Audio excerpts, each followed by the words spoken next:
நம் வாழ்வில் பொறுமை எவ்வளவு முக்கியம். தாமஸ் ஆல்வா எடிசன் அவர்கள் வெஸ்டர்ன் யூனியன் நிறுவனத்திற்கு ஒரு இயந்திரம் வடிவு அமைத்துக் கொடுத்தார். அதற்கு என்ன விலை நிர்ணயம் செய்யலாம் என்பது சற்று குழப்பமாக இருந்தது. எடிசனும் அவரது மனைவியும் இது பற்றி விவாதித்தார்கள். எடிசன் மனைவி $20,000 கேளுங்கள் என்றார். எடிசனோ, இந்த தொகை பெரிய தொகையாக இருந்தால் யாரும் வாங்காமல் போனால் என்ன செய்வது என்று சிந்தித்துக் கொண்டிருந்தார். பணம் தருவதற்காக நிறுவனத்தின் ஒரு மூத்த அதிகாரியை வெஸ்டர்ன் யூனியன் நிறுவனம் அனுப்பியிருந்தது. எந்திரத்துக்கான விலையை அதிகாரி கேட்டார். எடிசன் சில நிமிடம் மௌனமாக இருந்தார். எப்படி கேட்பது என்று யோசித்துக் கொண்டே இருந்தார். பொறுமை இழந்த அந்த நிறுவனத்தின் அதிகாரி, எடிசன் சார், இதோ உங்கள் இயந்திரத்திற்கான விலை முதல் தவணையாக $100,000 என்று சொல்லி அதற்கான காசோலையை கொடுத்தார். மீதி எவ்வளவு என்று சொல்லி அனுப்புங்கள். காசோலையை அனுப்பி வைக்கின்றோம் என்று கூறி இயந்திரத்தை எடுத்துச் சென்றார்.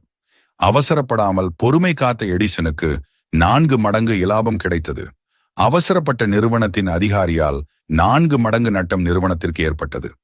அவசரம் நமக்கு சிப்பிகளை தரலாம், ஆனால் பொறுமையே முத்துக்களை தர முடியும். ஒருவனுடைய திறமைகளை வெற்றிகளாக உருமாற்றித் தருவது அவரின் பொறுமையே. பொறுமை அனுபவத்தின் வெளிப்பாடு. அதுவே வாழ்வின் அலைகளை எதிர்கொள்ளும் துடுப்பாய் பயன் தரும்.